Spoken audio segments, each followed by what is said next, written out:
એક ફરાર। રાપર તાલુકાના ગાગોદરથી કાનમેર વચ્ચે પરબની બાજુમાં પોલીસે દરોડો પાડીને જાહેરમાં જુગાર રમતા 3 શખ્સોની અટક કરી લીધી હતી, જ્યારે એક ઇસમ પલાયન થઈ ગયો હતો।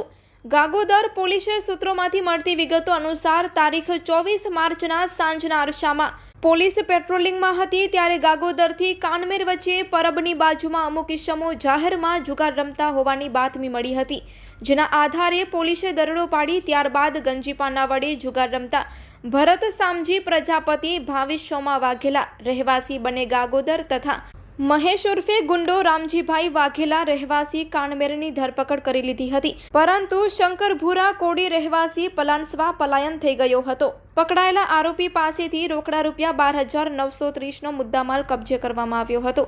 આ બનાવ અંગે પોલીસે ગુનો નોંધીને આગળની કાર્યવાહી હાથ ધરી છે।